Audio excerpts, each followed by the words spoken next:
Good morning and welcome back to the Isle of Faces. Welcome back for another special episode here.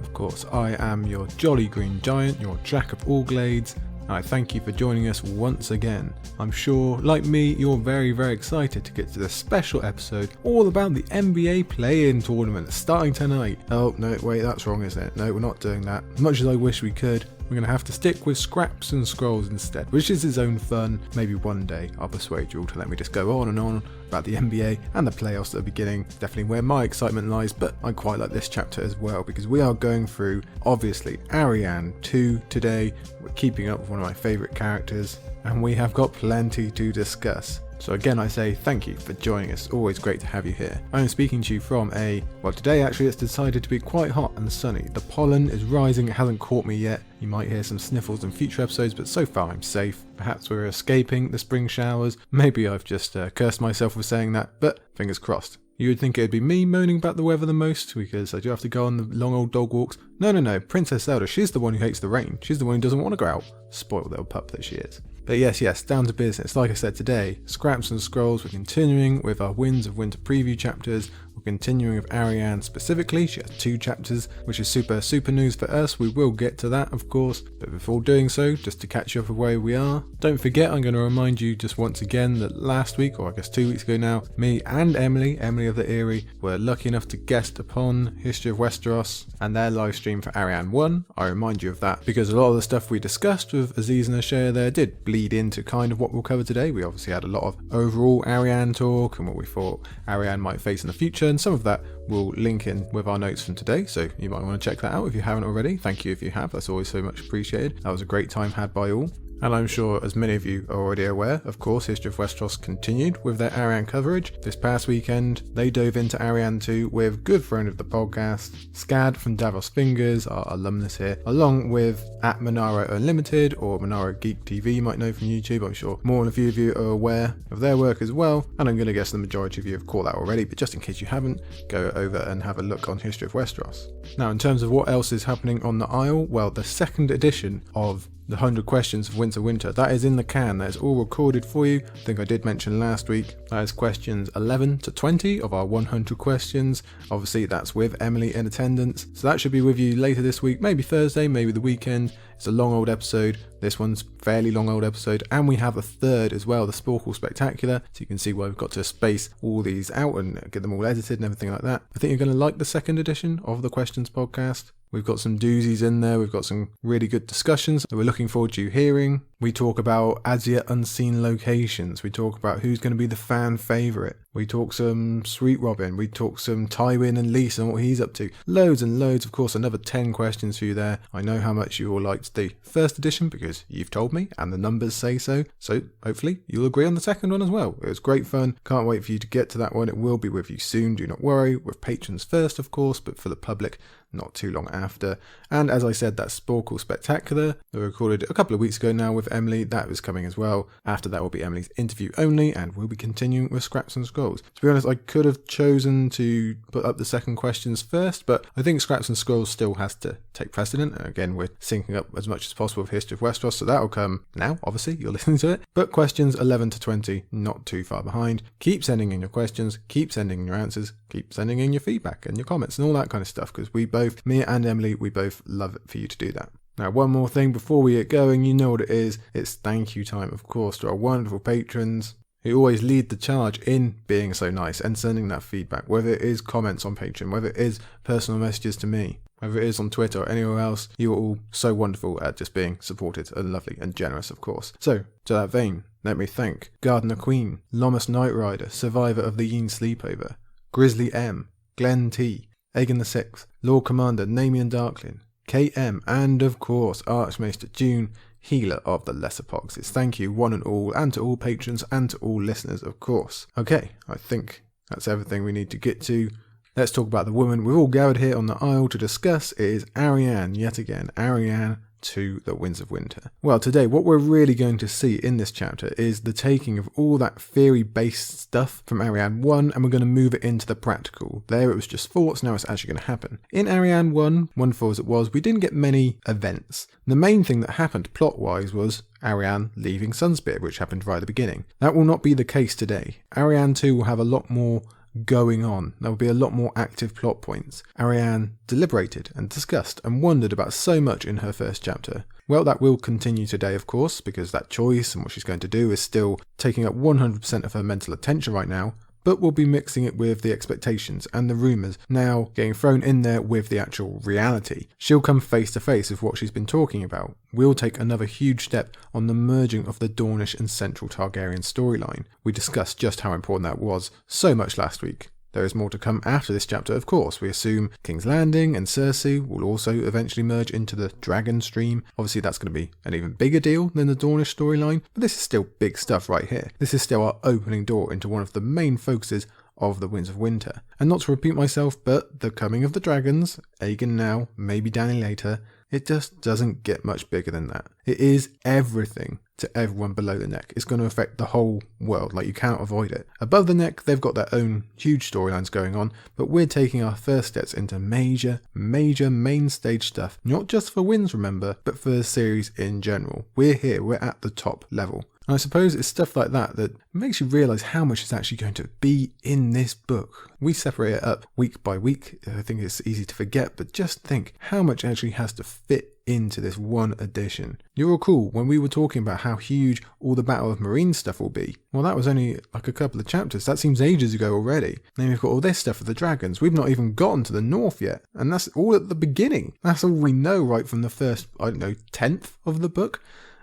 It's just amazing to think of, isn't it? We can't wait to have it in our hands. So yes, we'll cover a lot more of the dragon stuff and that merging with the big storyline. We'll talk a lot more about Arianne's personality and her inner struggles, her mental struggles, about growing up and who she has to be now and what her new role is and what she's actually got to be doing. We'll talk more personal relationships, of course, both with her brother, both with other people. And one thing that I think probably does separate this chapter quite a lot from Arianne 1 is we'll be able to talk a lot more about the effect in the formation of the Golden Company, how they're acting, how people will receive them, who they're made up of. That's going to come, especially in the second half of the chapter. We're really going to touch on that a lot more. We're going to get a different viewpoint of them than we have just from Jon Con's chapters in Dance and presumably in this book as well.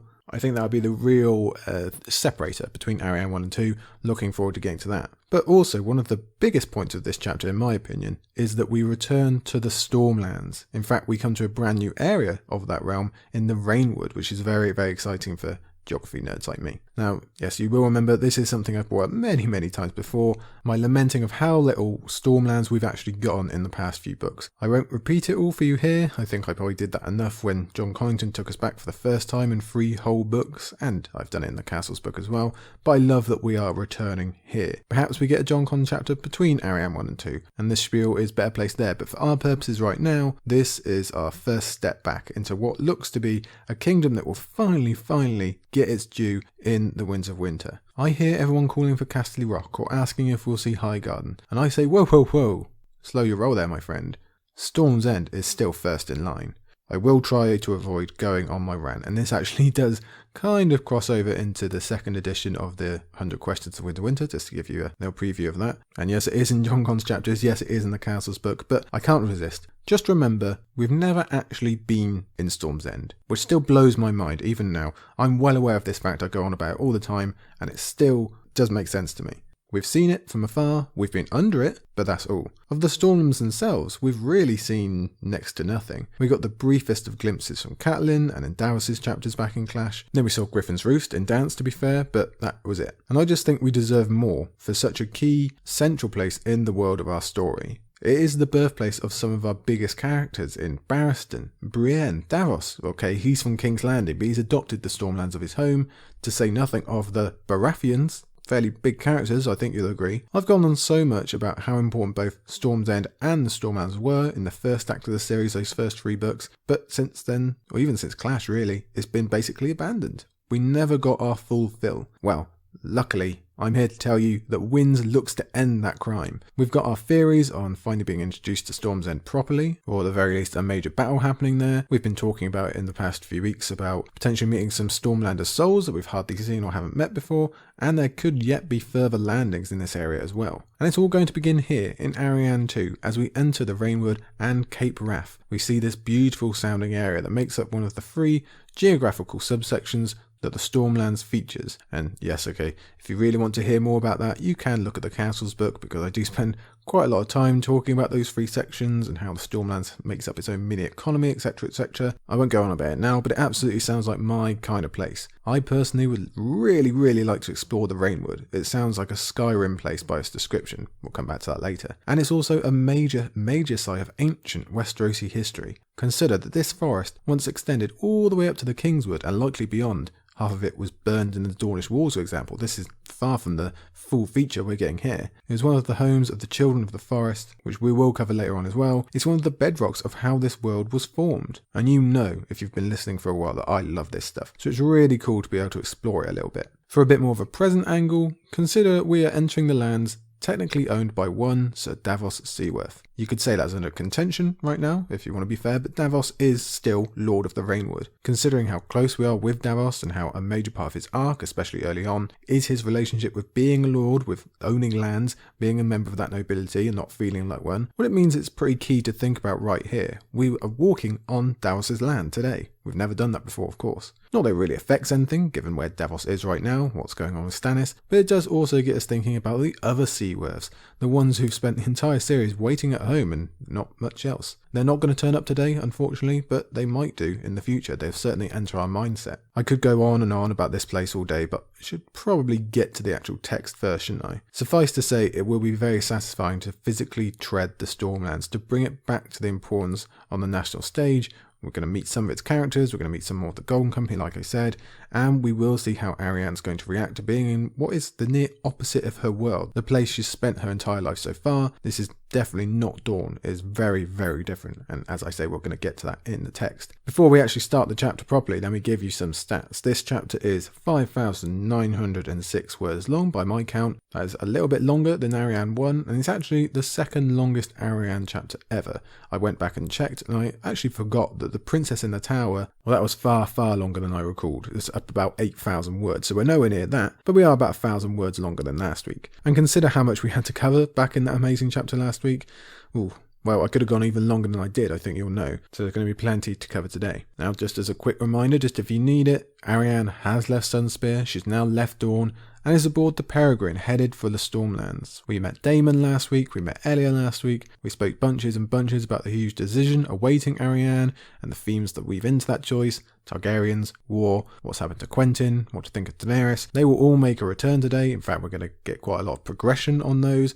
Arianne will find out some important things, and by the end of the day, you'll most definitely be able to say that yes, a lot more did happen in this chapter. So let's get to it, I think. Let's head into Arianne 2.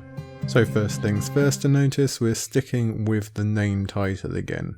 George hasn't switched that up yet, so that's good to see. And in fact, let's just go over to our opening line. That's what we'd like to do. And today it concentrates on the exact themes we've just been talking about coming to the Stormlands. It's actually fairly unique as opening lines go for these preview chapters. Normally we have some doom and gloom theme setting, or at least some establishment of the main character. This is really our first one so far that hits on geography first. In this case, it's the southern coast of Cape Wrath, specifically the crumbling watchtower set to watch out for Dornish raiders coming from the south. Arianne refers to them as ancient, which I suppose they are by now, but like I mentioned a moment ago, the history we have of this area goes far further back than that. We have talk of the first men very first coming over to the Stormlands and interacting with the Children of the Forest. It's where they came into conflict over the first men's use of trees and timber. That's how that all started. That's real, true ancient, isn't it? Arianne doesn't know. Again, I just love this area and the mists of time feeling that we can have in this specific geography.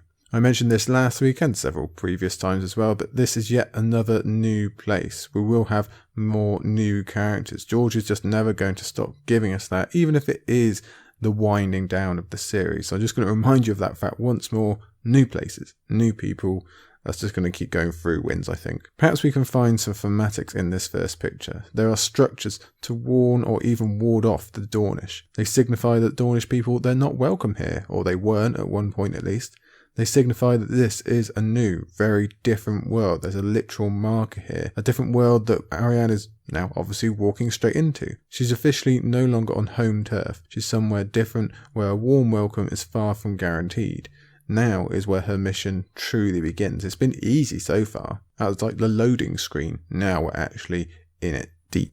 And that feeling is doubled down on when the peregrine lands at the Weeping Town and Arianne looks up at the banners of one Tommen Baratheon. Who knows how long they'll last there, but the same message is clear. Whether you want to label it as enemy territory, that's a difficult question, but it's certainly not friendly territory, is it? The danger and tension is already seeing a huge increase in comparison to Arianne 1. We've just got different stakes. Remember, she got away with having her failed practice run during feasts, specifically because it happened in Dorne. There's no room for such error over here. Earlier on, I was speaking about the importance of the Stormlands, and I'm going to bring it up again now, on our second paragraph. Remember that the Stormlands is still the royal kingdom, as in the king is officially a Baratheon. This is where his family is supposed to come from. Now that's been completely corrupted throughout the series thanks to the Lannisters' influence, but it just makes it all the weirder that the Stormlands have been so forgotten. Imagine how disconnected these people must feel to their king, despite the fact that his supposed heritage connects so heavily with their own. But for now, we move on to the Weeping Town. Arianne mentions that several small villages or towns dot this southern coast, which again connects to that little localised economy I spoke about earlier on. We won't go too deep into it, but Cape Wrath is a highly valuable area that honestly takes care of itself in a way. It's self-sufficient. It has a lot going for it. It's almost surprising that there's no city there yet, but perhaps that's why they've kept this ecosystem going through not over-expanding. That's a conversation for another day probably, but it is interesting.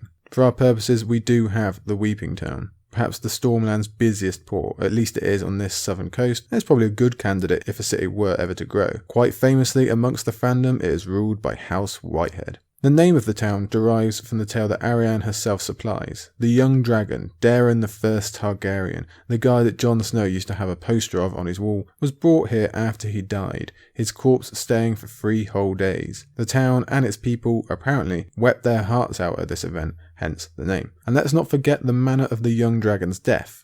While trying to rule Dorne again, he met the Dornish under a peace banner and was then betrayed, chopped down by multiple enemies. At least that's the tale anyway. Obviously, such a crime is a big no-no in Westeros, and it hits again on that theme of the Dornish not being welcome here historically, so we're getting even more fish out of water vibes for Arianne already here early on. Arianne might be aware of the history, but she's not concentrating on it. If she has enemies, she considers them to either be these invaders from across the sea, or the Lannisters up in King's Landing, or maybe both, not these people of the Weeping Town. Still, distance no longer means safety, so she takes the precaution of telling her retinue to keep their traps shut. Don't make a fuss. If we can pass through undetected, all the better. Just in case this apparent rebellion does turn out to be a load of bullshit, we don't want to be mixed up in it publicly. If that is how it turns out, they'd really rather the Lannisters not know that Dorne even entertained the possibility of joining a rebellion. That sounds very much like Doran thinking, doesn't it? Don't show your hand, don't piss off your technical boss. Indeed, Arianne relates it straight to the lesson that we know Doran lives by, and I've already mentioned a bunch in Arianne 1, we'll have your first quote today. That was another lesson that her father had taken pains to teach her. Choose your side with care, and only if they have the chance to win. I will note here, it's interesting that Arianne refers to it as Lord Connington's rebellion still. And we know why, it makes sense, they've only heard from Jon, they don't know the truth of Aegon yet, and it does seem like Jon's in charge, but I wonder how Aegon would react to hearing it named as such. I don't think he'd be all that pleased. I do wonder if that wedge is just going to widen and widen as we get further in the story, and maybe Arianne would play a big part in that. We did kind of touch on that sort of thing on the History of Westeros livestream a while back. Now they're back on solid land, Arianne's crew, they need to secure their next mode of transport, which they do by purchasing some horses, but we're told about the type of waves that are already spreading out from Aegon's invasion here. It's not just the attacking and the taking of castles, there's economical fluxes, there's safety concerns, there's plenty going on. The horses, they're in higher demand now, and oxen as well. Invasions, they require a lot of logistical considerations, and we know that George always considers such levels. More importantly, this horse wrangler, he warns us about some of Connington's lot, they'll give you a promise of payment, which we could dispute as no payment at all, as we've seen before with Sandok again, or the Brotherhood Without Banners, and some, they'll just straight up cut you down for the mere mention of money. So that's key for reminding us that Jon has not brought over some noble force to Westeros. These aren't unsullied. They're a fighting force of men with the same disparity in ethics as any other group. Some of the Golden Company are back to fulfill old vows or take back ancient homes, but not all of them, and it is a sellsword company after all. Plus, who's to say that some will not disobey Jon Con and take certain liberties while out in the field? This is going to be a very heavy theme actually that we're going to tackle throughout this entire chapter. But then again, how much can we trust the rumour? We made a point of it last time, you can never be sure of anything in this type of arena. So did some of Jon Con's lot actually do this? Or maybe it's just a random bunch of criminals or bandits realising that they've got a convenient excuse and a scapegoat that they can take advantage of. Very possible. That theme of rumour and uncertainty continues. They might have the horses, but Arianne wants the opportunity to put a marker down and gather what information they can before moving on. The Weeping Town is large enough to have 3 inns, and we know what hubs of information, or claimed information at least, they can be. So Sir Daemon Sand, he goes to the Broken Shield and is told that a sept has been burned and looted by raiders from across the sea. Okay, Jon Con's forces are from across the sea, but I don't think anyone is calling them raiders anymore, especially with the addition that 100 young novices have been taken into slavery. So we're almost sure that this example is not the Golden Company. It's more likely to be some of those ships that the Tolans warned us about in Arianne's last chapter, or maybe even those that have a base currently in the Stepstones. We know the slavery trade is in a shambles right now thanks to Daenerys, and it seems like the western free cities are trying to make up their losses by looking west instead of east across the narrow sea. We already know about Hardhome and its relating to Braavos, etc. We know Euron has been involved in similar. Slavery, a major theme throughout the series, although mostly restricted to Dany's arc, is going to hit Westeros hard during Winds as the final restraints of society break apart. It's been rumoured, in fact this note is relatively fleeting in comparison, but it keeps growing and growing, so just keep your eye on that. I think it's going to be a big thing for Winds, even more so than in the past. Joss Hood tries his luck in The Loon, and here's news that eventually might have more of an impact on this storyline. 50 men and boys have followed young Adam Whitehead to go and join Jon Connington. It's very, very reminiscent of Benfred Tallheart and his wild hares up in the north, if you can stretch your memory back that far. Yes, this is the other side of the invasion coming. Like with Arianne, this chapter is going to tell us about how people will differently react to the news of invasion. These lads have decided that they want to view it as an adventure, something they can join in with. Again, like those wild hares chasing after Robb Stark's legacy, basically. In a way, the Stormlands, or certain parts of it, are comparable to maybe like the Vale, in that they haven't seen as much of the action. The Stormlands did overall, earlier on, true, but not the Weeping Town, and definitely not recently. So we basically have almost a new generation of green boys who either want to hunt that glory, or maybe genuinely believe that Jon Connington / Aegon should be the ones to follow. Given the lack of leadership in the Stormlands in recent years, again it's just been basically left there, it's not surprising that they'd be on the lookout for someone to follow, especially when your choices for leaders are either Tommen or Stannis. Not great choices. Finally, in the Drunken Dornishman, good old Feathers gets the opposite treatment. Last time out we spoke a lot about the untrue rumours about Daenerys that would swirl around before she got here. Well, that also goes both ways, as we hear about crimes at Griffin's Roost that we know to be untrue. Some of this is just the natural way that stories grow in the telling, in this kind of setting. Some is likely a concentrated effort to discredit an invader and boost up Red Ronnet, who we know doesn't deserve such. Upon hearing this, Arianne uses up one of her ravens to send word back to her father about these rumours, and perhaps what they heard from the Tolans as well. It does seem to go against Duran's instructions to only send back certainties and fact, but he also said to communicate often. So I guess maybe if Arianne makes clear that this is all rumour she's hearing, then maybe it's fine. It seems almost like Arya's 3 truths in Braavos, doesn't it? The 3 things that she has to learn each day. With that, we already leave the Weeping Town behind and finally head off to the Rainwood. Before we get there, we cross green fields and little villages. It's another important section for the sustainability of the Stormlands, and it's an area we know is going to be of even higher importance going forward, given how much of everyone's farming space has been destroyed or disrupted elsewhere. Food is going to be in even more demand than usual for winter. This is one of the rare areas that's actually being allowed to produce, even though that's already being disrupted by invasion now. Arianne hits on the same point that we made earlier. War has not come here just yet. This is both rare and valuable, although it being pointed out like this does make you concerned for its future, of course. It seems the people of this land are beginning to think the same thing. They know they've been amazingly lucky, they know things could very easily turn with these invaders. Soon they could be victims merely because of where they live. We're told that Arianne's party receives wary looks and children are gathered close whenever they come by, likely because strangers equal bad right now, any strangers, or maybe it's just that older version to the Dornish coming through. We're also told that the further Arianne travels, the closer they get to the epicenter of this invasion, the more and more people they see travelling the other way, trying to escape it. And I'm sure you're like me and immediately think of Arya seeing the same thing back in the day, everyone going the other direction to you. Sends a pretty clear message, doesn't it? I think Brienne might have seen something similar as well, but it's Arya's experiences that stick out to me personally. After a day of travel, Arianne and co come to the Rainwood, and George treats us to a rather wonderful description of this place that I really want to visit. Let me take you through it now. A wet green world where brooks and rivers ran through dark forests and the ground was made of mud and rotting leaves. Huge willows grew along the watercourses, larger than any that Arianne had ever seen, their great trunks as gnarled and twisted as an old man's face and festooned with beards of silvery moss. Trees pressed close on every side, shutting out the sun. Hemlock and red cedars, white oaks, soldier pines that stood as tall and straight as towers, colossal sentinels, big leaf maples, redwoods, worm trees, even here and there a wild weirwood. A wild weirwood, we don't get to hear them described as wild very often, do we? And that speaks to the feeling of history we described at the top of the episode, and it will be important for connecting to some stuff that will come later on in the chapter, so bear it in mind. As you can see from that quote, it doesn't get that much more different from Dorne. You'd say the North is opposite, but I'm not so sure. I think this is much more different for Arianne than the North would be. It's really setting with that feeling of being different, being so much she's never experienced before. It's completely fish out of water. We have another very short quote here. It's that one line. It says, "The very air seemed green."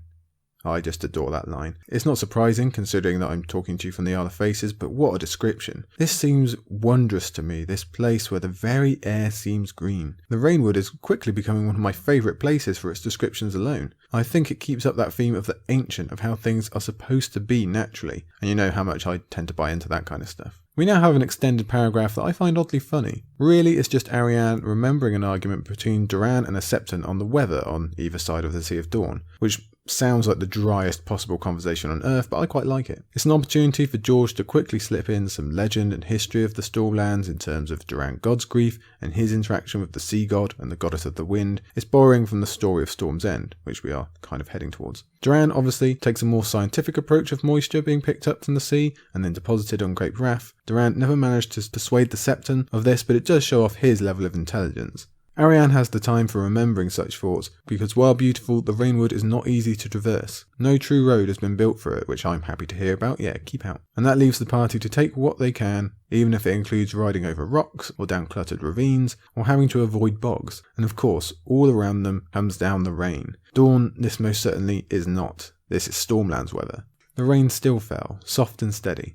The sound of moisture dripping off the leaves was all around them, and every mile or so, the music of another little waterfall would call to them. Wow, George's picture painting of this place just gets better and better the further we go. I want to go to there, just to quote Liz Lemon. As we saw back in Feast, travelling in Dawn will normally include riding by night. That is not the case though here in the treacherous woods, so our next description concerns the caves that the groups get their rest in, and for the first time yet in this chapter, we actually get to catch up and be present for once. Elia's sound lives up to the impression she made beforehand by lighting a torch and going off to explore. Arianne also continues her responsibility over the child by warning her not to go too deep.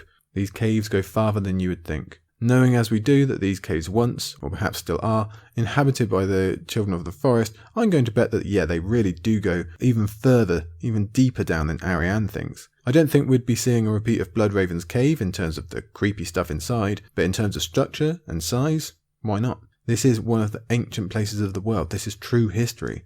Who knows what mysteries could lie beneath? And yeah, I do love that idea of children still being down below somewhere, but we'll come back to that in a little bit. In the meantime, Arianne continues with her less than impressive Savas record. Just like last time, she's just straight out that she's tired of such games when she has more important things to think of. One such thing is reflecting on what else could be happening while she's travelling. In Arianne 1, those types of thoughts were pretty much reserved for the East, for Quentyn and Daenerys. Now she goes the other way, and tries to work out where her Sand Snake cousins should be by now. She can't be sure, but she thinks that Nymeria and Tyene have either reached King's Landing or will do so soon. You'll remember how incredibly interesting their potential plots in King's Landing are. I won't take you all the way back through them, but we did discuss them quite a lot of the time, and we remember the key points, don't we? And we actually learn an important caveat here that I don't think we were told about back in Dance, the fact that 300 Dornish spears have gone along for the ride and will also be in King's Landing. Now, a couple of books ago that wouldn't have been such a big deal considering the numbers in the capital, but in Feast, you'll remember that we detailed how Cersei, and other circumstances in fairness, completely depleted the amount of fighting men in King's Landing. 300 Dornish spears could make a lot more difference now, especially if Dorne does ally with Aegon, and then they have a decent chunk of men on the inside, should Aegon attack the city like we're kind of expecting. In fairness, the Tyrell armies are there currently, but how much can they be relied upon?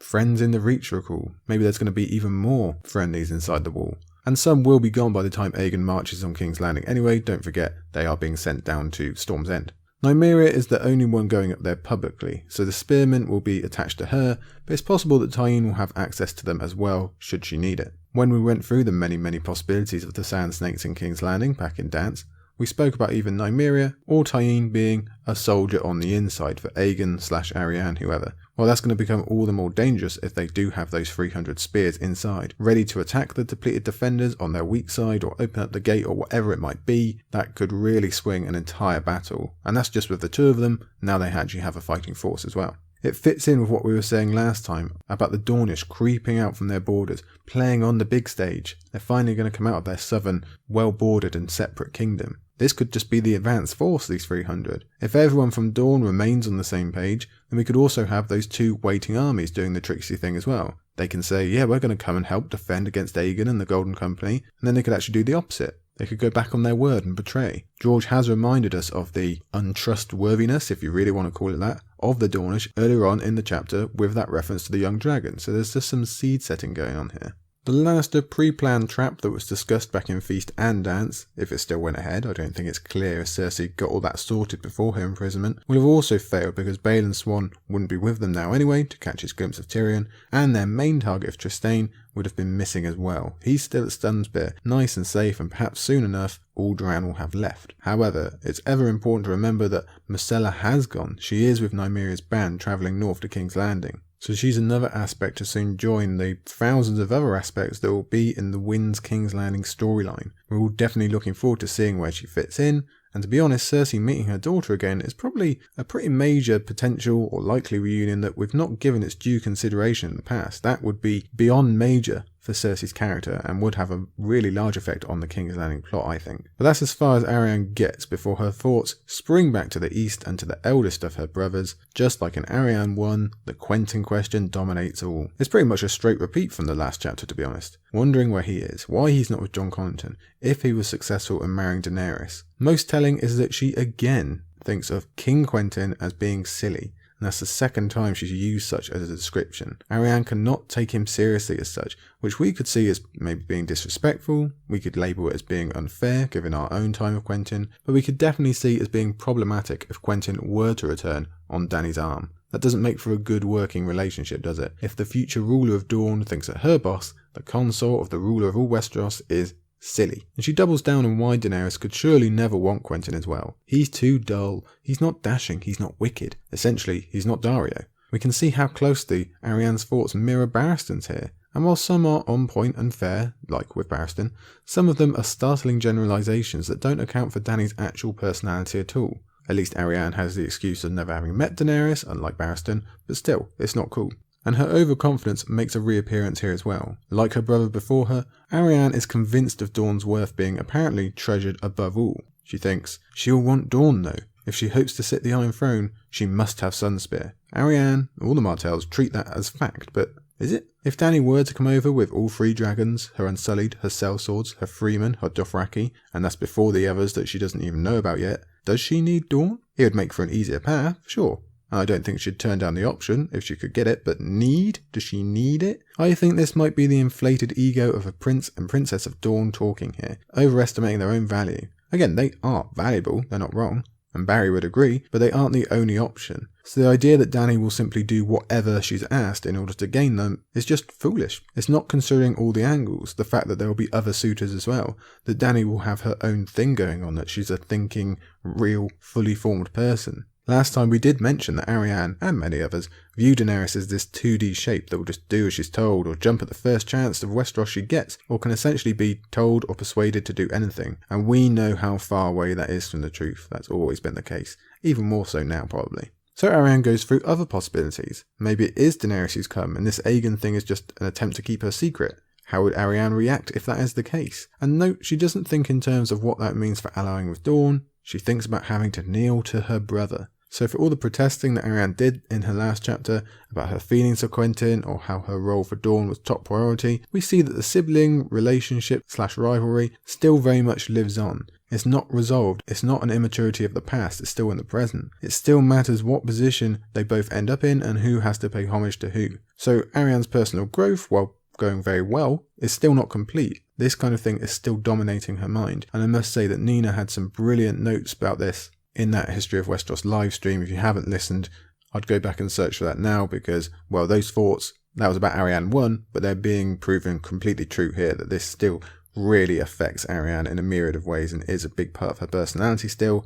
So yeah, well done Nina and everyone. I would encourage you to go and find those. For now, Arianne tries to fob herself off of thinking about it. She tells herself it'll be no big deal, and anyway, it's out of her hands. We know it's actually not going to be an issue, of course, but it is interesting to see how much it still bothers her, and it definitely wouldn't be something she could just forget if it did turn out to be true. But of course, there's also still that sadness for us, the readers, that Quentyn really didn't think the same thing at all about Arianne.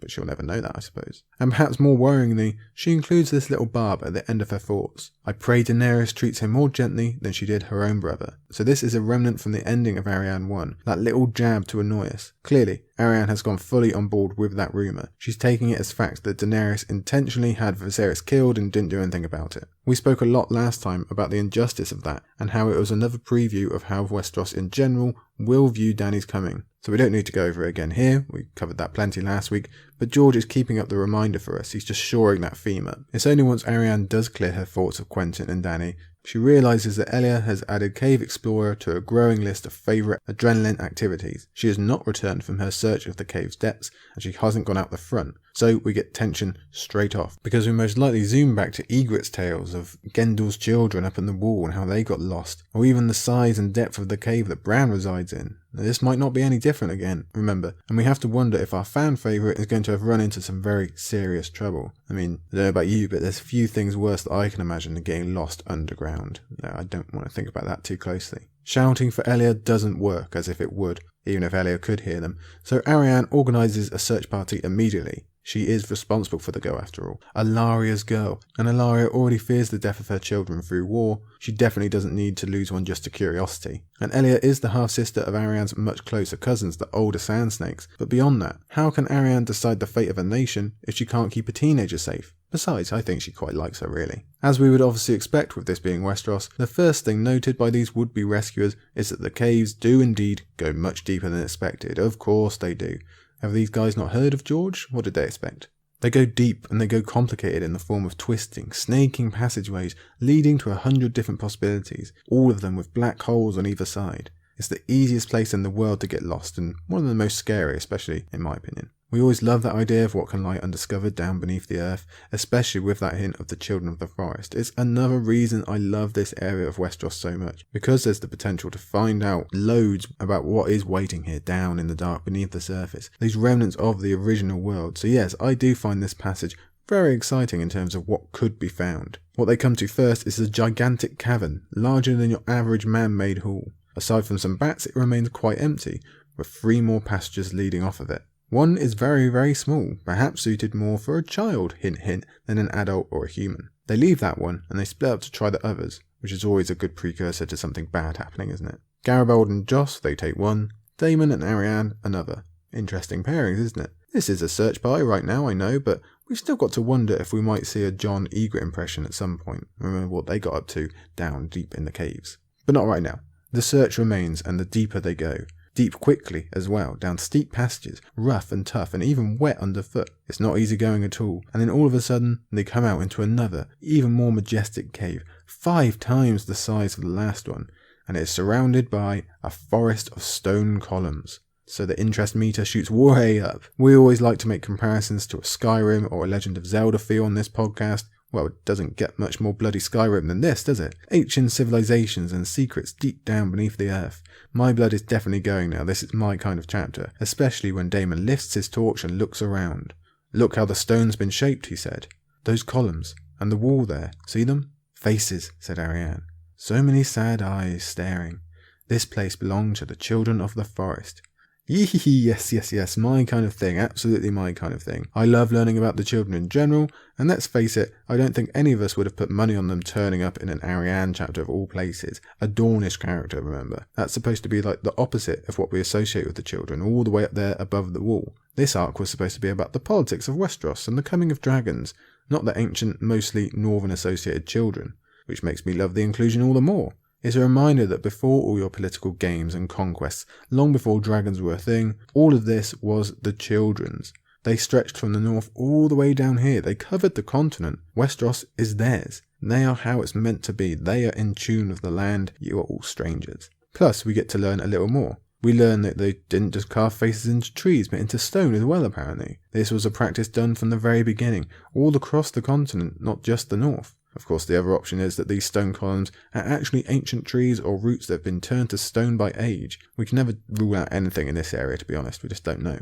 Now, I'm going to try and rein myself in. I'd be quite happy to concentrate on this side of things for the rest of the chapter if I was allowed to. But it turns out George is merely teasing us again, just laying some crumbs in the political chapter to remind us of the truly big overall storylines, ones that probably will be hugely expanded on during Winds at some point, but not quite yet.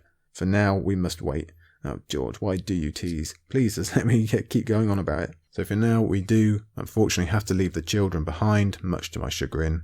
Joss and Garibaldi have found Elia, and she was having a whale of a time doing her best Mirror Reed impression, fishing with her bare hands in a little underground pool, as if we needed any more comparisons to Bran's cave. Instead of being impressed by the girl's apparent non-care of potentially being lost, Arianne chastises her cousin again, and let's be fair, as much as we like Elia, it could have gone very, very bad if she had become lost in those caves. You get the idea that we just barely scratched their surface this time round, and though it might have been fun to search ever deeper for our causes, even Elia's bravery might have faltered with no light or sense of direction.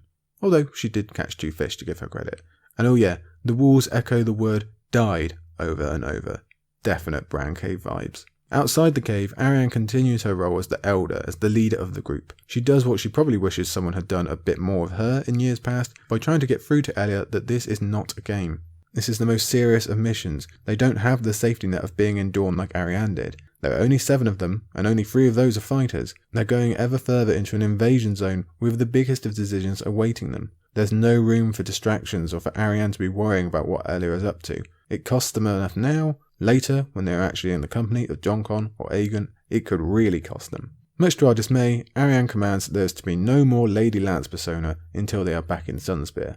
Okay, good luck Arianne. Not only because Arianne needs to concentrate, but because Elia could be used as a hostage if people knew of her true identity, which she implores the younger girl to keep secret for now. Arianne does make an astute point that we did kind of touch upon earlier and we will again later. These are sellswords, men who will change sides if the money is right. That is less true for the Golden Company than most others, but can still be proven correct. Or perhaps Jon Connington will simply turn out to be an enemy. They don't know yet. Either way, Elia cannot fall into the wrong hands. And Elia protests at this. Like Daemon and everyone else, her bastard status has been stamped into her. She's been told she's worth less compared to a trueborn, especially to one like Arianne. And Arianne reminds us of her feelings about Oberyn when she comforts Elia. She tells her she is worth more than a chest of gold to Doran, that she'd be ransomed the same as any other family member. And for my money, I think she's probably right. I do think Doran would pay up. It's actually quite nice to see the effect that these rather simple words have on young Elia. All she's needed is for someone to tell her she's worth something. Still, Arianne wants more. This is important stuff and she wants a guarantee. So she basically copies her father in asking for a specific oath. One sworn on the bones of Oberyn Martell. It was the same technique used to bind the Elder Sand Snakes.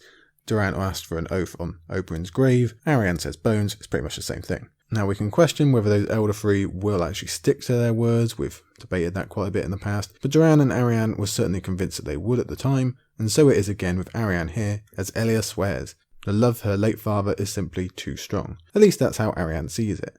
She would be very unlikely to break any oath she made on her uncle's remains. I do want to include here as well that Arianne, she does threaten to send Elia back, even though logistically that's pretty much impossible at that point. It just wouldn't work. So Elia doesn't catch on to that, or she doesn't want to rock the boat at least. So for now, the two cousins are friends again. Elia agrees and heads off to sleep after her big adventure, whereas Arianne asks the same question that we did in Arianne 1, why did Doran send Elia in the first place? Daemon suggests it was an act of vengeance, and he might not be so far off. We did speak about it last time, but I think a lot of the point is to make Arianne realise what she was like at that age and to make her feel more grown up, to give her some responsibility and care, and usher her along in that self-development mode. But there probably is also an element of, look what you used to do to everyone else in your younger years. See, now you get it, don't you? The chapter progresses now as Arianne and friends finally make contact with the Golden Company, and they do so at Mistwood/Mistfall, depending on which line you're reading. This is the home of House Mertens, as we covered last week, a pretty small house that's had almost zero bearing on the story so far. Arianne is smart enough to approach with caution. Technically, they've been invited, but first you've got to make sure who you're walking in on. What if the rumours aren't true, or the company's been beaten back, or the Lannisters are here in some force? Joss Hood goes ahead to scout for us, but really only comes back with a choice. He says he saw the walls being guarded, and supplies obviously being collected from wagons bringing in such and such from the surrounding countryside. They're building a war chest, essentially, to take back to Jon Con and fund the war that they're waging. But more importantly, Joss also spied golden banners. Problem is, there's no wind. So gold could mean the Golden Company, but it could also mean Baratheon, and therefore Lannister by association. We know what Baratheon really means at the moment. House Mertens' arms are horned out, are white and grey, and they're nowhere to be seen, which would suggest the castle has fallen, and that these are the Golden Company. That would explain the wagons as well, but it's still a choice for Arianne. It's the first real marker she has to pass through as the leader. Everything's been pretty straightforward so far on their journey, but now it's down to her. It's got to be one or the other, and she makes the decision thusly.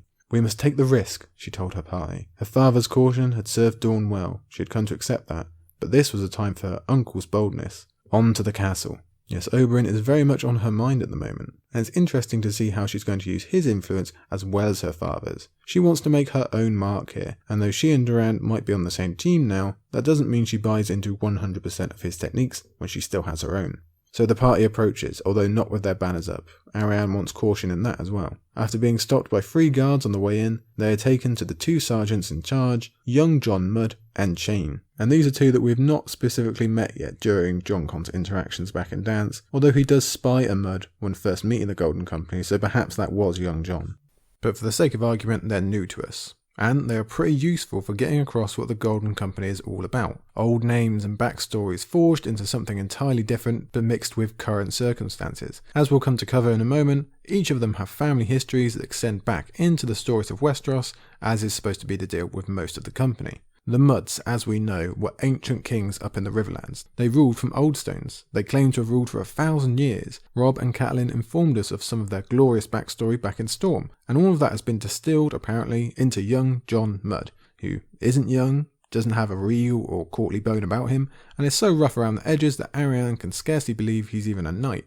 Which makes complete sense. Young Jon has spent his entire life as a sellsword in this specific company, in fact. He's been going from payday to payday, killing in order to earn, and living the camp life. We know this because his father, Old Jon, did it before him. There might be a huge line of Mudds going all the way back through, or maybe someone just took the name Mudd at some point. It's impossible to know. But it brings up one of the core questions we have to ask about the Golden Company. Many are coming back to reclaim land, or castle, or title. Some might even be worthy of that, but what of those who aren't? Should they be allowed to do so because of a name that may or may not be theirs? Should you let someone unfit for rule take on that ancient title regardless of capability? And let's be fair, we're prejudging here. Just because young Jon doesn't fit your usual mould of knight or lord doesn't necessarily mean he can't rule or would be bad as a leader of people, but it will often be the case. But if you're in charge of the Golden Company, you can hardly say, okay, well, you can have your long lost title back, the one that was stolen from you, but you can't have yours because you don't quite have the accent for it. So if the company are successful and do start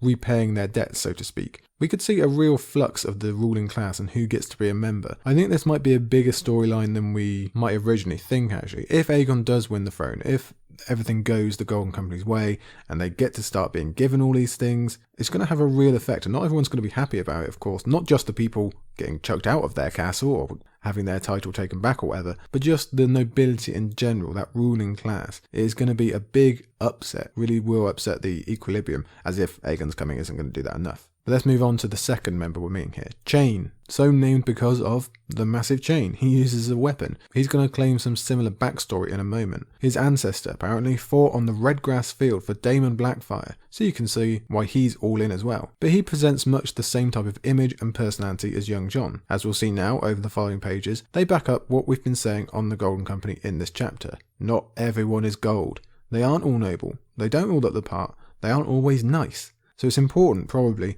that Arianne has this impression early on, lest she get carried away with a song or a story. It's not that. This is an army. A varied, hungry, brutal army. Jon Con and Aegon might be one thing. Many of them might be. But that doesn't mean all their men are the same thing. But that's getting slightly ahead of ourselves. For now, Arianne is just meeting these two. Although that first impression is one that's the opposite to what she thinks of as nice, like we mentioned. The way they talk, or look, or act. It is another bit of prejudice on Arianne's part, but she's not too far off the truth. We definitely wonder what kind of welcome they'll be providing, especially when we focus on that chain whip. Yeah, I wonder if we're going to get to see that in action at some point. You must assume that we would. Kind of hope we do. That does sound cool to read about. Luckily, it turns out that tension about what they'll do can maybe be dissipated at the beginning. Arianne announces who she is and what they are doing there, and the two sergeants couldn't be more welcoming. They provide bed, horses, provisions, and word ahead to Griffin's Roost as well.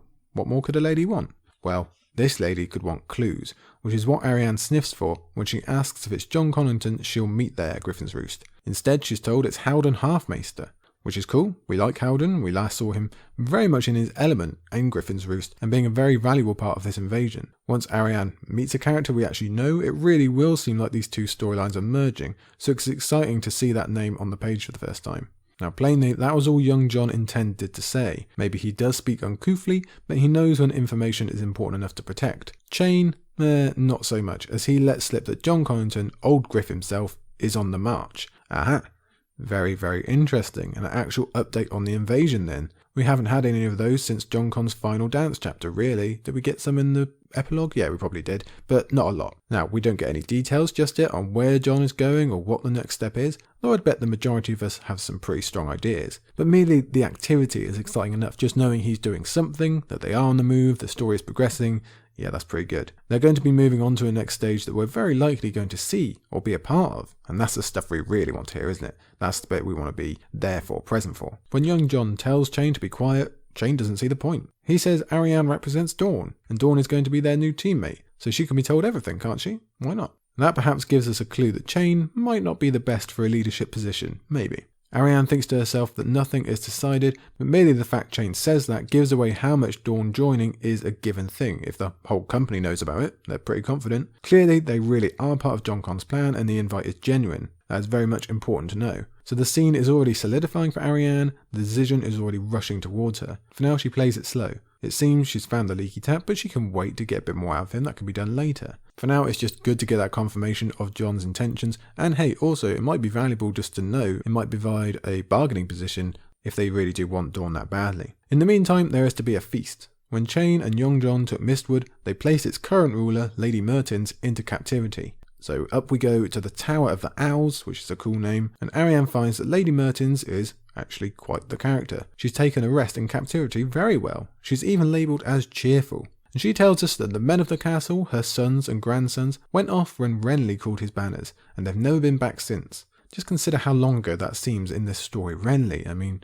that is ages ago, isn't it? So you can see where the idea that the Stormlands has been forgotten and neglected comes from. It literally has. For what it's worth, we don't know any of Lady Mertens' offspring, we haven't met any, or on which side they find themselves now. We've really got no information. She's confident that whatever they've been up to since, news of their home being captured will drag them back down to take care of it. We've seen similar with Red Ronnet and Griffin's Roost. And we can imagine the scene, can't we, of these sons and grandsons that have gone up to join in the war, whether because of duty, whether because of excitement, or whatever. But we have seen a kind of framework for this, of people being bored of home and wanting to seek that better fortune. Sometimes they badmouth where they've come from, but as soon as someone else tries to take it, well, back they go. We've seen that lots of times. We've no idea if Lady Mertens is correct about this being the next wave to hit Mistwood, but she's confident as she dismisses the Golden Company as mere thieves, a lesser class of people, bandits essentially. So you see what we mean about how they look and act, the Golden Company I mean, not being well received by the current ruling class. A lot of people just aren't going to accept that they can now be the same as them. They don't like that. If the new king does start putting both types of people on that same level, it's probably not going to go well. Lady Mertens backs up her claim by pointing to the wagons and wagons of food that the Golden Company are gathering. She calls that theft. They call it foraging. Foraging. That word specifically reminds us of the Lannisters and the bloody mummers back in the Riverlands. That's what they said. They said it was foraging back there in the middle of the war. The Golden Company, they're not the bloody mummers, but you can see how the lines blur and semantics gets involved. However you want to frame it, the small folk lose out to feed an army that's coming to rule them, that they'd never asked for. Maybe they're doing it slightly more nicely, at least we can hope so, but that doesn't make them angels. As we see here, with young Jon hinting at making Lady Mertens regret those words. To break this up, Arianne asks Lady Mertens if she and her people have been treated well. It's all the better to ascertain what kind of people she's dealing with in the Golden Company and Jon Con. We find that the lady herself has been kept safe, and in general her people have been treated... Well, this isn't an Ironborn invasion, let's say that. This is nothing close to what Euron was doing on the Shield Islands. It's not what the Mountains Men were doing in the Riverlands. But she still tells us that there has been rape among some of the serving girls. John Mudd, he refutes that again. He says Jon Connington has ordered for there to be none of that, and that they follow orders. Okay, so that is very good of Jon Connington to say such a thing, to keep Aegon's image as squeaky clean as possible. Maybe he's being noble as well, but it's mainly the Aegon thing. But perhaps it's not very realistic once people are out of his eye shot. We have a quote here. Chain nodded. Some girls was persuaded, might be. The same way our small folk were persuaded to give you all their crops, Lady Mertens said. Melons or maidenheads, it's all the same to your sort. If you want it, you take it. Again, the semantics. Again, the blurred lines. Lady Mertens calls it rape. Chain calls it persuasion. I think we know who's right. It may well be that Jon Con does keep to his orders personally, and what he tells his men, but it may well be that young Jon does keep to his orders. It might well be that some of the Golden Company have genuinely engaged in consensual sex. There's nothing outside the realm of possibility there. We've seen that before. But we'd be fools if we thought the reverse wasn't happening as well, or either. Lady Mertens gives Arianne a message to pass on to Jon Con, that his mother would be ashamed, Lady Connington of the previous generation. It almost injects some humour into this not very funny situation. The idea of this old lady trying to scold an invading lord. Again, Jon Con seems to be trying his best to keep things as noble as possible, but 100% nobility simply isn't possible with any army, let alone a sellsword company drunk on their own success, as horrible as it is for us to think about. Arianne, for her part, thinks perhaps she will tell Jon Con exactly that. In the meantime, she tells her father as she sends back her second raven later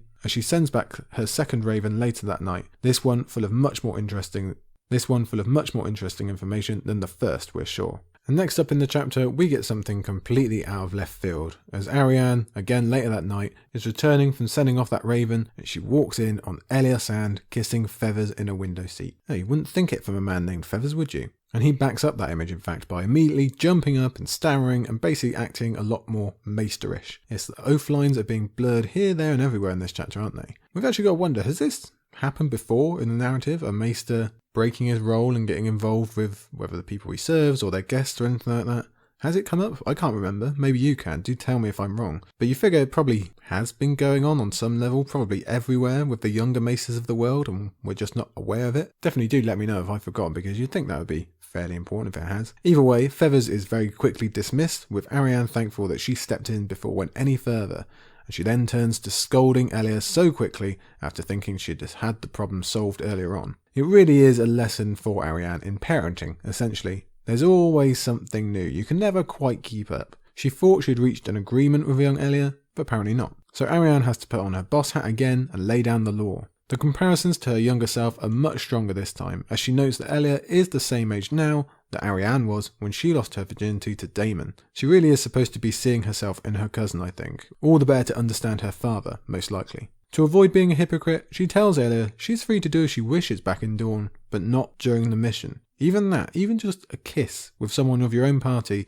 could ruin all. So please, please, please be a team player and just be quiet in the corner. Stop being an issue for me at every turn. She's almost begging at this point. The fact that Feathers is a serving man also doesn't escape Arianne's notice. He is too low for someone of Elia's stature. Of course, you could argue the same thing about Daemon, couldn't you? For her part, Elia doesn't argue back. She promises to keep to the oath this time, although you'll note she only promises to not kiss Feathers again, nothing more. Something to keep our eye on, I think. The journey continues now. Mistwood is left behind as we head for Griffin's Roost and plunge right back into the wonderful Rainwood. It takes just over a week for them to traverse the beautiful scenery. You really can hear the sound of the rain upon the thick canopy, I think. And for the first 4 days, Chain and his own group accompany them. So, Arianne noticed early on that he was the leaky tap, and without young Jon Mud around to remind him, Arianne's able to put her skills to use and get him jabbering. The first step is to get him talking about his own life, which is where we learn of that grandfather on the Redgrass field. Chain almost seems to be the perfect representative of what the Golden Company is. He has Westerosi heritage that's been hammered into him from a young age. Arianne notes that he was taught the common tongue and told that he was of Westeros despite never coming anywhere near physically. This journey across the Narrow Sea matters to people like this. Some of them have been waiting their whole lives. Some of them have been told that's their entire purpose, and that generations upon generations have been waiting for this chance. So it matters, it's important. And his whole life is exactly what Arianne learns about, as she lets Chain talk and talk. It's probably not often he finds a woman interested in listening to him, much less a princess, and Arianne's skills paint her as hanging on his every word. She knows how to act. She's more than adept at this, and this time she does employ her father's patience. She listens to stories about young Jon, about someone called Two Swords, and about Harry Strickland's favourite elephant and any number of other things, and she never presses. She lets Chain come to her, which he eventually does on the 4th day when he happens to mention, "Once we have Storm's End." Ooh, interesting again. In all fairness, we pretty much knew this was the direction they were going for from back in Dance, but it's still cool to see the words on the page. It's exhilarating for us because we've been waiting so long, especially if you are like me and you just want to see this bloody castle. And Chain is talking about it like it's fact, which implies that they've moved forward with some plan or whatnot and increases our hunger to see exactly what that is. Whether it's news or not to us, it definitely is to Arianne, and she's smart enough not to react to Chain's slip, but inside her mind is whirring. These guys really are not messing around. Griffin's Roost and all these other coastal castles, they're one thing, but like we said earlier, Storm's End is quite another, and it gives me so much pleasure to see one of the very best castles in the whole of Westeros getting its due here. Storm's End is the best of the crop, let's remember. Its military record is exemplary, its strength is inarguable. Arianne knows full well the sonic boom that would occur that this would send across Westeros if Jon Con and Aegon are able to take it, as Jon Con also told us in his Dance chapter. It will change everything, and this really hits Arianne.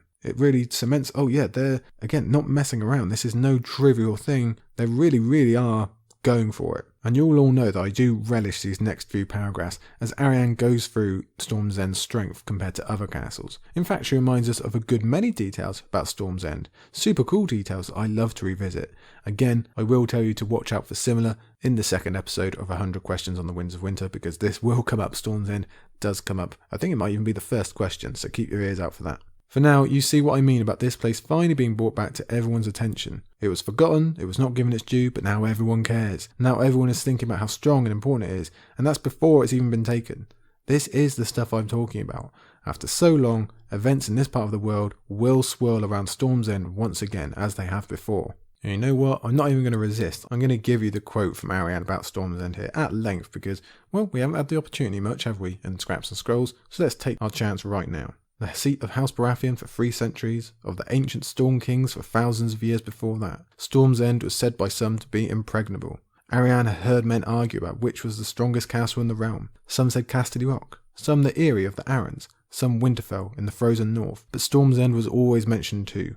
Legend said it was raised by Brandon the Builder to withstand the fury of a vengeful god. Its curtain walls were the highest and strongest in all the 7 kingdoms, 40 to 80 feet in thickness. Its mighty windowless drum tower stood less than half as tall as the high tower of Old Town, but rose straight up in place of being stepped, with walls thrice as thick as those to be found in Old Town. No siege tower was tall enough to reach Storm's End battlements. Neither Mangonel nor Trebuchet could hope to breach its massive walls. Yes, again, if you know me at all, you'll know I quite like that quote. And it's while listing the castle's many attributes that Arianne becomes confused over exactly what Jon Con means to do. She's supplied her own evidence. A siege would be near impossible. History says as much. So what is it that Jon Con actually wants to do? And we're still asking the same questions, aren't we? So Daemon's sounding board makes a return as Arianne puts the same question to him. And he's just as confused as well.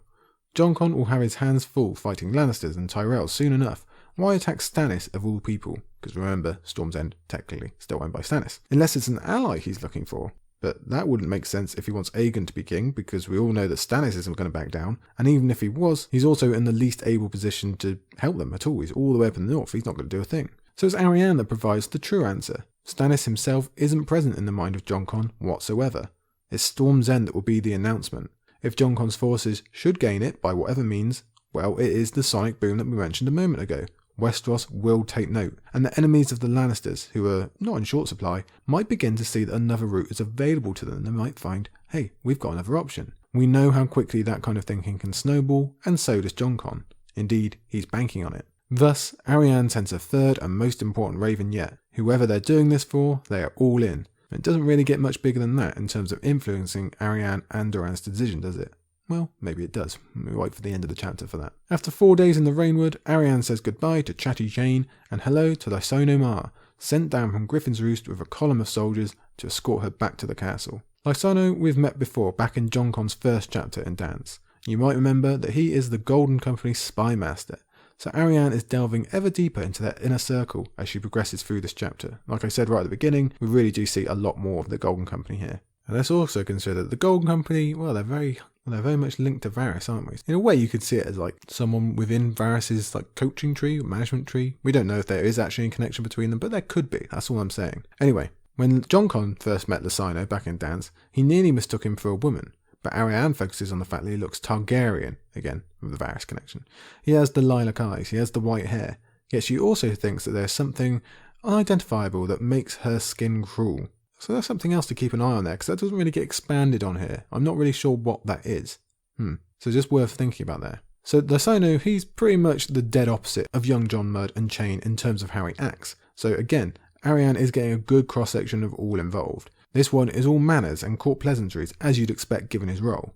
Remember from Dance that so far he's also proven to be fairly effective, and is definitely supportive of this Aegon plan, which we see here by him subtly referencing that Aegon is indeed a Targaryen. He's also not so leaky a tap as Chain. He confirms for Arianne that Jon Con and Aegon have departed Griffin's Roost, but gives nothing else away. He is a court master, this is his role. Chain was barely a player. This is the type of opponent that Arianne must get much more used to. His riders, unfortunately, prove no more forthcoming as Lysono keeps up the disarming chat while supplying no details. He knows how to do it. And if there had been more time maybe, Arianne would have tried a different tactic, but she's growing impatient. She needs to know the real stuff soon, so at the end of the 5th day, she goes for the upfront approach. Perhaps not the best symbol of her skills, but she wants to know. First, she asks about elephants. Lysono says they have a few, and that sounds like the most we're going to get from the guy, to be honest. So she switches to dragons, and is told there is only one.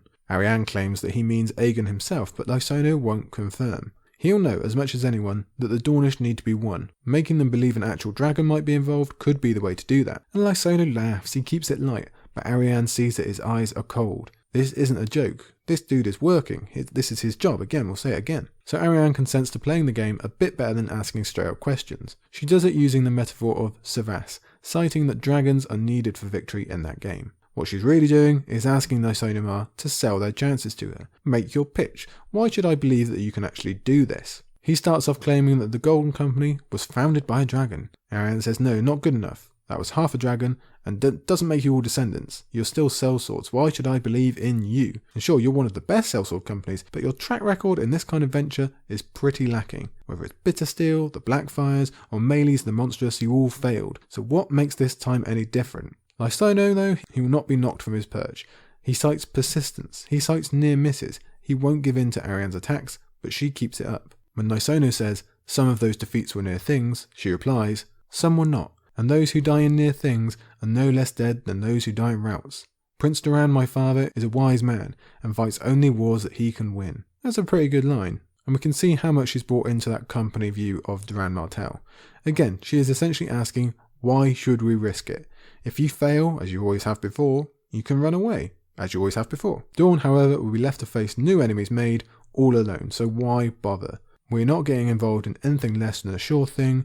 Are you a sure thing? And we can see how much Lysono has resisted being taken down this path. He doesn't want to have to admit anything that might lose them Dorne as allies, because he knows that they lack something that they'd rather have. He was quite vocal about it actually, when we first met him. So far, Arianne only suspects, but she really does suspect. His final defence is to copy Jon Con's letter. He claims that Aegon is Elia Martell's son, Doran's nephew, Arianne's cousin. He implies that should be enough, that they should honour blood and avenge Elia's memory. But as we know, Dorne seeks not just blood but fire as well, as Arianne brings up. She all but asks outright, where is Daenerys? Where are her dragons? And you'll note that Quentyn is not mentioned here. And Lysono, he finally gives in. He admits it. Daenerys is still in Slaver's Bay. Her dragons, should they exist, are there with her. The Golden Company, Jon Con, does not have them. They chose a different path. And unmentioned is the fact, the confirmation that yes, Quentyn indeed did fail. Lysono's defense is that yes, they would rather have dragons if they could, but they don't. Dragons didn't come. So when that became clear, and Jon Connington supplied a different choice, they took that one. Swords and elephants, because it was that or nothing. If they didn't choose that route, they'd never come back. They'd never make an attempt. So this is better than nothing, is basically what he's saying. It's the same question that we brought up last time for Doran. You don't want to miss the wave. Yes, things could go very, very wrong if Dany also does come west, but there's no evidence of that yet. Instead, you have Aegon. You have the perfect piece, who's essentially been grown in a lab to win Westeros. It's this or nothing, which is how Lysono turns it around on Arianne. He says this: "On the battlefield, give me elephants I can see and touch and send against my foes, not dragons made of words and wishes." The princess lapsed into a thoughtful silence, and that night she dispatched her 4th raven to her father. So you can see what I mean. This one is now the far more important raven, by a country mile. This is huge in terms of Arianne's choice. This is one of the biggest possible question marks that House Martell had to consider. We went over and over and over it in Arianne 1 and in this chapter as well. What about Daenerys? Well, now they know, or they have a working theory anyway. There is no real dragon here. Daenerys did stay east, Quentyn did fail. And what that means for his fate apparently isn't considered right now. The important thing is that the Grand Martell plan to attach themselves to actual living dragons is, in absolute best case scenario, still a very long way away. Or much more likely, that plan is dead. So now comes that bigger question we discussed last time. Does Doran finally roll the dice? Does he go against his philosophy of only playing when you'll win? Or does he risk missing the wave of all the many repercussions that might have in his own kingdom? Or on the Westerosi stage? Or if Jon Con and Aegon should be successful, don't forget. If he just doesn't sign up for it, and they actually do win the 7 Kingdoms, that will have its own bad marks against them as well. Which also means that Arianne's mission has now changed. Job 1 is done, there are no dragons. In many ways, she could consider it a closed case. If no dragons, then no nothing. But she can still see what chance this wave actually does have. She can still try to figure if Aegon is real. She has more to report yet before House Martell makes its final decision. So after this long chapter of moving through the Stormlands, we now return to the taken Griffin's Roost, already much more prepared than when Jon Connington first returned to it. The banner of House Connington still flies, of course, but the gold of Baratheon has been switched out for the gold of the Golden Company. So it is that Arianne and her own company ride right down the Griffin's throat to enter the close of the chapter. The welcome inside is even warmer than Lysono's was, as Arianne meets a bunch of the Golden Company officers. Clearly, they also know how valuable Dorne will be if they can be gained, and they're more than willing to take a knee and kiss a hand in order to win that. There is one who stands out for Arianne though, the one among them who is not a fighter. Indeed, we make a welcome return to Haldon Halfmaester. He's welcome as well, offering up rooms, but he also surprises her when he says they will not be staying. To reach Jon Connington, they must depart on the morning upon a ship. Where? Demanded Arianne. Has no one told you? Haldon Halfmaester favoured her with a smile thin and hard as a dagger cut. Storm's End is ours. The hand awaits you there. Whoa, okay, super boom, here we go. You can be kind of actually surprised that George doesn't just end the chapter right here, because it would make for a hell of a cliffhanger, wouldn't it? Storm's End is down, it's been taken. Jon Con and Aegon have it? Oof, okay, well, let's recover from that. Maybe the fact that George doesn't end the chapter here indicates that we'll have already seen Storm's End fall by now, and this wouldn't actually be a cliffhanger for the reader. That's very, very possible. Like we said, there could easily be a Jon Con chapter between Arianne 1 or even before Arianne 1, I suppose. We're almost hoping that there definitely has been, because we really want to see how he gains Storm's End. We'll come back to that in a minute. For the moment, let's just focus on the news, because this is big, whoa, what type of news? Storm's End has been won, the gigantic castle with the amazing record and the defensive setup and everything that we already covered earlier, that has fallen. So that means the sonic boom will erupt. This will make everyone stand up and listen. This is the kind of news that will travel all the way to the wall, and everyone much closer will really start to consider these many questions that we've been going over and over and over about, what they're going to do with this invading force that they're obviously not going to be able to ignore anymore. And we're proven correct in our hunger for Storm's End to return as well. If they have taken it, then it seems almost certain that we will get to visit Aegon and Jon Con there at the site of their victory. We can picture it perfectly as the setting for Arianne 3, can't we? Of that being the setting for where she's introduced to them both. It couldn't work out much better for Jon Con, really. Making contact with Dorne in the round hall, in a huge building of evidence about how real you are. It doesn't get much more persuasive than that, does it? Much better than Griffin's Roost, anyway. And let's not forget the historical aspect here. Jaehaerys I was proclaimed king at Storm's End, so it seems perfectly set for Jon Con to repeat such now, to use this attention-grabbing victory as the perfect moment for the big reveal. And Arianne can even be there to witness it. it should be giving you chills, to be honest. This is the big stuff, like we talked about earlier. This is the stage. It doesn't get more important than this. Still, yeah, for our purposes, we are a little upset. It would be great news that we're likely to walk into Storm's End after this and finally meet it properly, but we also would have really liked to witness the falling, especially with the theories that we have on how that happened. And yeah, maybe we did, but we can only work with what we've got so far with these preview chapters, and we haven't seen it yet, so we're still hungry. We should also look at the wording though. Haldon says, Storm's End is ours. He doesn't say that it fell or that they won it, he just says it's theirs. So considering what Jon Con said in Dance about taking it through guile or persuasion or whatever, we do have to wonder if there was even a battle at all, or is there just kind of some deal struck or some negotiation made, and then the actual battle, the real thing that we will get to see on page, is them versus the Tyrells to keep Storm's End. Again, lots of theories of that, we'd be very lucky to see it. Either way, the chapter doesn't end here. Haldon makes his claim and we continue.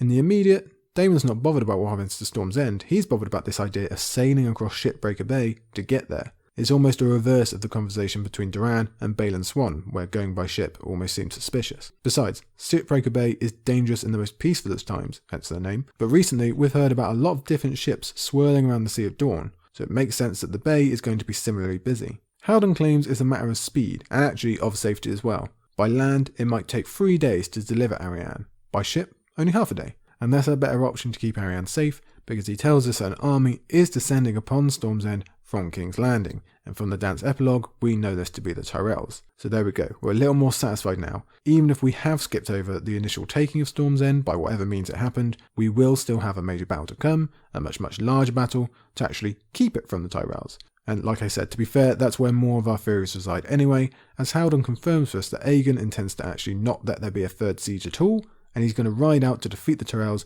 out on the field instead. Whew. Big exciting news that has us super wanting to read on. This chapter does as good a job as that of any of these preview chapters, making us want the book in our hands. The conversation ends with Arianne and her friends being shown up to their rooms. They get a stunning view of Shipbreaker Bay, but Arianne and Daemon are a bit distracted to really appreciate it right now. Daemon takes one of the lines we were just considering. Quentyn is not here. Daenerys is not here. Dragons are not here. And none of them are at Storm's End either. That is a huge part of their mission and the question. It's the bulk of it really. He claims they have their answer. There's no dragons here, therefore there's nothing of Dorne's interest. It's the dragons that tilted everything. They were the ones that would change the war because you can't beat them, basically, unless you have one of your own, which no one else does. They were the ultimate guarantee of victory. That's what Doran wanted to know about. So clearly Daemon, he's of the opinion they should just turn right around and head home. And some of that is just being keen to keep Arianne away from the battlefield, but a lot of it is because he genuinely thinks the mission is done, the choice is clear. And let's remember, he also thinks Aegon is a fake as well, so there's literally nothing for them. Of course, that does bring up the interesting question of, if Arianne were to indulge Daemon's request, would they even be allowed to leave? Jon Con would not be happy about having Dorne so close and yet not being allowed to make his actual pitch. And if you were really to convince him that Dorne would never ally, well, hostages don't come much more valuable than Arianne, do they? If Dorne won't join you, then you could keep them from joining the enemy instead by keeping Arianne as a hostage. And imagine how long you could keep the ruse up anyway. You would have ages before you even needed to confirm to Doran that you've taken her prisoner. Maybe she would be allowed to straight up leave, but it also wouldn't be very surprising at all to see, at the very least, her forced to go to Storm's End and meet Jon Con and Aegon, regardless of what comes after that. As it happens, that's not an issue anyway, because Arianne wants to continue on. She wants to get a look at Aegon and try to ascertain the truth of his identity. Even without dragons, that still matters. It will still heavily influence Doran's decision. It's possible that they might not want to miss the wave at all. Daemon still promotes caution. He does not believe that Jon Con and his Golden Company can defeat the strength of the Tyrells, even if it is Mace at their helm. But here we can see that Arianne is kind of getting caught up in the tale and the story. She figures that Jon Con wouldn't even try open battle instead of sitting in Storm's End unless he has some sort of master plan, because that does seem incredibly foolish. You've got the strongest castle in the world at your back, why would you leave it to go and fight a assumedly much more even battle out there in the field? So we do generally agree with her line of thinking. We do think that Jon Con has a plan. Though Daemon says, well, maybe he's just an idiot that's going to lose. History has seen more than its fair share of those, it does happen. So he asks his princess again, please, turn around and go home. Arianne now has the same thoughts we did. Who says she'll be allowed? And if that's the case, then it's better to keep everyone friendly for now. At least until she's met them and would have a plausible reason for turning away. Besides, her own curiosity still needs to be sated. To put Sir Daemon at ease, she incites that she is Dorne now. The brave Oberyn is dead. The calculating Doran is old. She is the combination of them both. She has the spirit to do this, she says. To Daemon though, that's the whole point. She is Dorne, she's everything. So if she's delivered into the hands of the enemy and the relationship does go sour, well, what hope for Dorne then? Or if it's just simple as not wanting to walk into a war zone, he wants to keep her safe. Daemon shows off his own bravery now by offering to go instead. She can keep face and show her intention to still go, but if things go wrong and the Tyrells do win, it's no harm, no foul. Hardly anyone will notice him, and Arianne will be safe, and we've got to admit that's pretty cool of him. That is a brave thing to do, that's a brave thing to say. Nice one, Daemon. And Arianne gets the point. If she's there and the Tyrells win, then the Lannisters will know that Dorne was siding with the invaders, and their wrath will come down upon them. Everything Doran has ever hoped to avoid will come to pass. She will have failed. It's another risk, as always with Arianne's wind arc so far. It is another choice. And she chooses, ultimately, to see it through. She says this: "But my father entrusted this task to me, not you. Come the morrow, I sail to beard the dragon in its den." The preparation zone for this arc is done. Next Arianne, or maybe Jon Con chapter, will be the final smashing together of the Dornish and Targaryen arc. We will truly see it land in Westeros. It's coming. And there, the chapter closes. So hopefully you'll see what I was on about earlier on there, in that we really turned a corner at the end of this chapter. In terms of that decision, in terms of the information that Arianne needs to know about this invasion, we've really gone up a level, haven't we? Now we know the dragons aren't coming. Now we know that they've already taken Storm's End, or at least that's what we're told. So those two pieces of information alone, they do change everything. And yet Arianne still wants more. She's not satisfied. She still needs to know. She's obviously still thinking that there is a chance maybe that Doran will still want to team up, that he'll still want to go through with this, or maybe she personally will. We haven't really covered the possibility that Arianne and Doran could disagree on what they need to do, and what will happen there. Will Arianne disobey and just go for it anyway? Will they split on that? That's very, very possible. We can't really guess right now. That's just going to have to be something that waits for later, but yeah, definitely possible. It'd be interesting, wouldn't it, after they've come together, after they've had this reunion of sorts. How would that figure in if they really do just have opposite opinions? Because, well, Arianne is the one that's there, she's the one talking to them, so she would be in the driver's seat, but Doran still has his own lots of power. And in this one, yeah, we haven't talked as much about it, but don't forget there is still all that Dornish politics stuff about what's happening behind them, what's going on with the Dornish nobility, what's going on with the Dornish politics, and what's Darkstar up to. He could rile them all up and they could come for Doran, or they could want to do this, or they could want to do that. That's still very much a possibility. Because Arianne has left Dorne, they don't get much focus. We're much more looking at the Stormlands and the actual crown politics now, but still they're looming. So even though Arianne has made a real leap forward here in this chapter, even though she's now with the Golden Company, even now she's with Haldon, someone we know, even though she's mere steps away apparently, just half a day away from Jon Con and Aegon, there's still lots to think about. There's still lots undecided. And what we could do is start going through all the many, many possibilities. I'm probably going to refrain from that, to be honest, because we've spoken quite a lot about Arianne already in this chapter, last chapter, and we probably did a bit of that on the History of Westeros live stream, so I'm not going to repeat it all for you in terms of the overall and where she might end up. But like I say, we've covered it. I definitely think that she will get to Storm's End, obviously. I think she's probably going to hang around with Jon Con and Aegon. I think marriage could easily be on the cards, and then, as we said in Arianne 1, there's lots of triangle things that could happen with Daemon, or what Jon Con's going to think, and all that many, many kinds of things. I think they're all going to end up in King's Landing, personally, but I'm skipping ahead. I think that's further away. I think there's much more to happen before that, in terms of their meeting, in terms of how they're going to persuade Arianne that they really do have this stuff. Is Storm's End on its own enough to do that? Or maybe she's witness to them beating the Tyrells by whichever method, by these many theories that we've got, and maybe that's enough to convince her. Easily, very much could be. If she sees Jon Con / Aegon in their element leading this army, maybe she thinks, yeah, we could actually do this. I mean, especially, don't forget, if they win this battle against the Tyrells, well, that is a massive, massive part of the Lannisters' entire defence gone now. King's Landing's entire defence. They do not have a lot of people. Now, how much do they know about that situation and the numbers? That remains to be seen, but they're probably going to be learning more about it every day. And as we said, that sonic boom has gone out now. Everyone will know. Everyone will see. Storm's End on its own is big enough. If they do defeat the Tyrells and that word gets out as well, that's going to persuade even more people. And don't forget that Arianne has more people to meet once she gets to Storm's End. Some of these highborns and nobles have been captured. We might get to meet a Selwyn Tuff. She might reunite with Silver Santagar. Imagine if we get to meet a Selmy, that'd be cool. I don't think that's been mentioned yet, but it's possible, who knows. And through them, plus others, we might already see the snowball in effect. We might be getting letters, or we might have people turning up saying, hey no, I want to go with you. I hate the Lannisters. The Lannisters suck. because they do suck, and we know that people hate them in general. So once this option becomes clear and more solidified, yeah, that snowball is going to roll, and Arianne will be present for that. Or maybe it switches. Maybe the next chapter is a Jon Con, and we get to see Arianne through someone else's eyes, which we have done before with The Watcher, so that's nothing new for us. So there you go. I said I wasn't going to go too far into future theories. I don't think I've gone too far, because you could stretch really, really far with Arianne. You could talk about King's Landing. You could talk about what happens when Daenerys comes, all that kind of stuff. I've got lots of thoughts on that, but I'm not going to go into it, because I think, again, we've got a much, much bigger thing to go through first, which is very, very exciting. It's going to be one of the major parts of this book. We know there's the Battle of Winterfell. We know there's the Battle of Meereen to cover first. We're going to get them very, very early on. They're obviously the two biggest parts, but I don't think we should be shirking on Storm's End either. That is also going to be huge to the effect on central Westeros, and therefore almost all of Westeros, like the Six Kingdoms almost. And it's going to affect a whole bunch of characters. It's going to affect the whole direction of the series. It's exciting to think about. And it's all going to happen in Storm's End. Don't worry, I won't go through that again for you. I think you know my feelings on it by now, but damn, it's exciting to get back there, to see it properly, to see it playing the role it was supposed to, making a triumphant return to that national stage. I said a little bit earlier, this is one of the very, very best chapters for really wanting to read forward. I mean, to be fair, let's be fair to George, these preview chapters, they all do that. They all make us want to read more about that specific arc or just the book in general. But this one, because it is so expansive, because it is talking about this really massive, huge storyline going forward, one that we can probably even see more of than the Battle of Meereen, and we haven't got to the north yet, so we haven't covered the Battle of Winterfell. So really, this probably is the one that just has the most gears to it, the most spinning cogs. So many things can come out of this meeting here.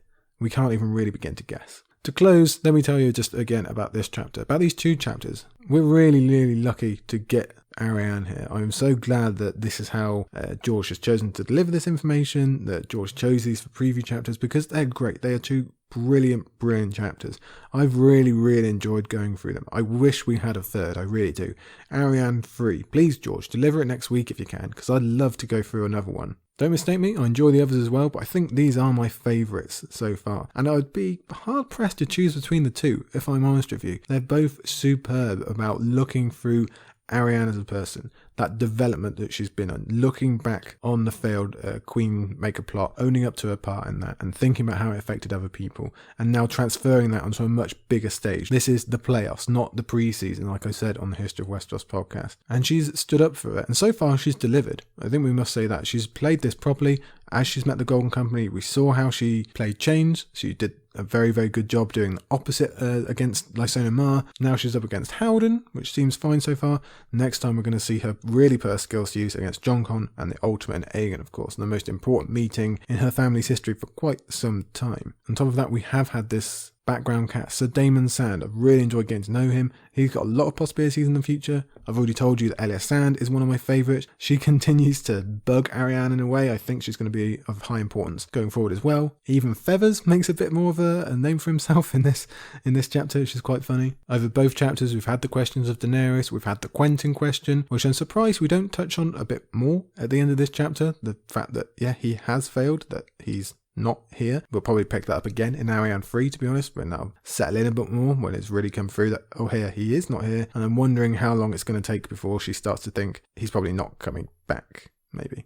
Of course, that'll be confirmed for her later on, but at some point, she's also got to start thinking it for herself. So obviously the ultimate question, yes, that's carried over both chapters. In this one, we've really got to meet the Golden Company itself, and we talked about their impact on the wider Westerosi world, post-victory as well. That's been really interesting. And we had those caves and the Children of the Forest, and you know, I love that stuff. So yeah, I'm just really glad that we got to cover these. I really do like Arianne as a chapter.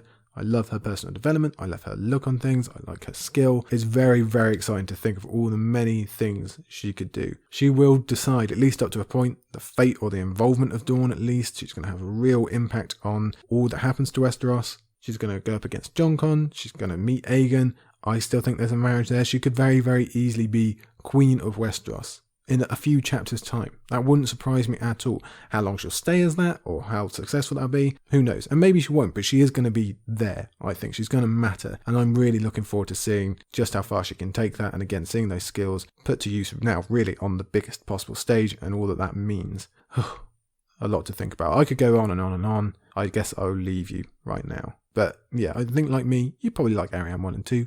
Please let me know. Please do comment. Please do get involved, not just with these episodes, with the questions episodes as well. Send your own in, send your answers in. We love to hear from you, of course. You can interact with us on Twitter, me and Emily as well. You can send a message. You can send an email, otherfacespodcast@gmail.com. You could leave a rating or a review if you're really, really cool. Or you can come and have a look at Patreon and talk to us there. That's always so very much appreciated as well. We love our patrons, of course, and we'd love for you to join them if you fancy. Next week coming is, wow, it is a biggie. It is the Mercy chapter / Ire. We return to Braavos, and many people will tell you that this is their favourite of the preview chapters. And it's hard to disagree. It's certainly a doozy. For me personally, I would guess that this is the one I know the least out of all of them, which is a pretty hard competition. I don't know any of them that well, but if I had to guess, I would say that I've probably read Mercy the least, so that's going to be really interesting to revisit that. We know how Ire's arc ended in Dance, and we really did love that, so to get back to Mercy / Ire now, to see that next stage, oh boy howdy, yeah, it's going to have, this one has a lot of tendrils that can definitely sneak out into later wins, and a lot of theory crafting to come. So that will be next week. Before that, you will get the second edition of the 100 Questions, the Winds of Winter. You'll probably get Sporkle Spectacular as well. Both of them will be appearing on Patreon first, don't forget, so you can always come and have a look at that, but they'll reach public soon enough, and we look forward to having you, and we'll look forward to seeing you here, there, and on every episode of The Other Faces. Thank you everyone for joining. Don't forget that NBA playoff play-in tournament starts again. Let's go Spursies, they're going to win the championship. All I really want is for the Warriors to beat the Lakers. One day you'll let me talk about that all day on the podcast, but not this day. Arianne wins this day. Aya returns next time. We're looking forward to it. So, we will see you there, see you next week. We'll see you even earlier than next week. But either way, thanks for turning up today, and we'll see you next time. Thanks everyone.